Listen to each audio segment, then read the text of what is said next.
Hello dear student, welcome. तो बच्चों लोग टी वाई वेब सेम फाइव का जो फाइनेंशियल मैनेजमेंट का दिसंबर 2022 का पेपर था, थोड़ा हार्ड आया था। कोशिश करता समझाने का। ट्रू और फॉल्स तो चलो ठीक है, बच्चे लोग समझ जाएंगे। पर आया खतरनाक वाला मैच द फॉलोइंग, इधर ही लफड़ा होता है। अभी पहले मैच ही सॉल्व करा था, तुम्हारा टाइम बचे तो बहुत से बच्चे लोग वीडियो स्किप कर देते, बोलते क्या है, चला जाओ। देखो, सबसे पहले शॉर्ट कट और इजी तरीके से जाता हूँ। देखो, अपने को ये मालूम है नेट प्रेजेंट वैल्यू क्या होता है, मालूम है क्या? नेट प्रेजेंट वैल्यू में मतलब माइनस करते हैं हम लोग, है ना। तो ये लेस है। Total present value of cash inflow minus present value of cash outflow, तो ये आएगा आंसर। तो थर्ड का आंसर एफ आएगा, तो ये इजी था। डिबेंचर का भी चलो ढूंढता हूँ क्या है। डिबेंचर क्या होता है? जिसपे इंटरेस्ट होता है, तो फिक्स इनकम बोलते हैं डिबेंचर को। मतलब इसका इनकम फिक्स रहता है, शेयर आता है तो फ्लक्चुएटिंग रहता है। ओके। अब इधर बोला शॉर्ट टर्म ऑब्जेक्टिव फॉर्म, पहले बीच बीच में से सॉल्व करने का। शॉर्ट टर्म फॉर्म क्या रहता है बिजनेस का, मालूम है क्या? प्रॉफिट रहता है भाई। शॉर्ट टर्म क्या रहता है? प्रॉफिट। तो इसका आंसर क्या था? ये फिफ्थ है ना, इसका आंसर बी था। ओके। और objective of strategic financial management, objective क्या रहता है मालूम है क्या इसका? स्ट्रेटेजिक एसएम का इसका है मैक्सिमम रिटर्न इन्वेस्टमेंट। हाँ, ये यही क्वेश्चन कि मेरे को ज्यादा इन्वेस्टमेंट पे रिटर्न मिले। Okay, D. फिर ये एक गॉर्डन बाबा, एक गॉर्डन चाचा है। ओके। और मॉडल यानी मौसी। तो गॉर्डन डिविडेंड मॉडल क्या बोलता है मालूम है क्या? डिविडेंड कैपिटलाइजेशन, डिविडेंड दो, डिविडेंड है ना। तो इसका आंसर क्या था? सिक्स था। और जो मॉडर्नरी है ना, एमएमडी मॉडल, एमएमडीएम, एट वाला, वो क्या होता है? डिविडेंड अच्छा नहीं रहता है। ओके। जिसका आंसर एट है, डिविडेंड अच्छा नहीं। तो वही चैप्टर का दिला नेट इनकम ऑपरेटिंग अप्रोच। ये क्या है? ये कंफर्म एग्जाम में आता ही है भाई, याद कर लो।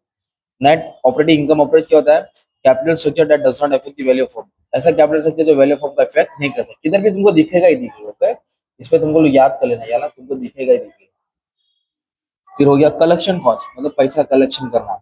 तो कलेक्शन कॉस्ट क्या होता है मालूम है? Debtor control technique, cost of collecting dues, cost of collecting dues, इसका आंसर ये नाइन्थ है। ओके। बहुत घुमा फिरे गया था बच्चा। अभी प्रॉफिटेबिलिटी इंडेक्स मालूम है तुमको? नेट प्रेजेंट वैल्यू में माइनस होता है ना, तो इसमें डिवाइड होता है। डिवाइड को रेशियो बोलते हैं, क्या बोलते हैं? Ratio, proportion. ये आंसर आएगा, ए आएगा। प्रॉफिटेबिलिटी इंडेक्स का ए आएगा। ओके। अभी बचा एबीसी। तो एबीसी एनालिसिस क्या होता है? ये अपनों को डाउट है, तो ये वाला तुम लोग ढूंढ लेना क्या है, बाकी का देखो सब परफेक्ट है। ओके। अब ट्रू और फॉल्स में ना, सबसे पहले ना क्या दिया है? एक्सप्रेशन दिया है। तो ये 10% डिस्काउंट इफ दे पे इन 3 days, otherwise they must pay 45 days. मतलब होता है कि 45 दिन, कितना? 45 दिन है। तो उसके अंदर भरेंगे तो उसको 10% मिलेगा, 3 दिन का discount. Otherwise they must pay 45 days with no discount. ये स्टेटमेंट ट्रू है भाई। जल्दी देगा तो डिस्काउंट, वरना नहीं मिलेगा। ओके। इधर बोला है goal of the account receivable management to maximise business credit sale, yes बढ़ाना है। Capital investment involve making current cash outflow in the expected future, yes ये भी सही है। According to net income approach to valuation, total value firm is not affected. अभी तो मैंने बोला ना यार, कम फ्रॉम, देखो अभी बोला, बोला डज नॉट अफेक्ट, बोला इधर क्या बोला? Does not affect. इधर क्या बोला मालूम है क्या?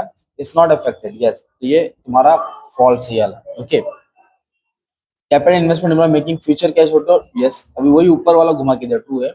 सिक्स क्या बोला है? Capital investment making future cash outflow in current benefit, नहीं, उल्टा स्टेटमेंट दिया है। ये इधर आएगा, ये करंट बेनिफिट इधर आएगा, फ्यूचर वर्ड इधर आएगा। Cash flow calculation require adding back depreciation to net income since it is non cash expense, yes true है। Internal rate of return is that discounted that equal present value, yes ये भी सही है। Net present value assumption that project cash flow are reinvested at the project, yes ये assumption है। the higher the firm cost of capital the higher the total valuation, नहीं, जितना cost of capital रहेगा उतना फर्म की value क्या रहेगी? कम रहेगी, फॉल्स है। Capital structure determine the least expensive source of fund, yes कि कहाँ से लेना है, कौन फंड बारो फंड। ये तुम्हारा ऑब्जेक्टिव था बच्चा। बाकी जो भी टाइप का सम था मैंने सब अपलोड कर दिया बच्चा, उसका टेंशन लेने की जरूरत नहीं है।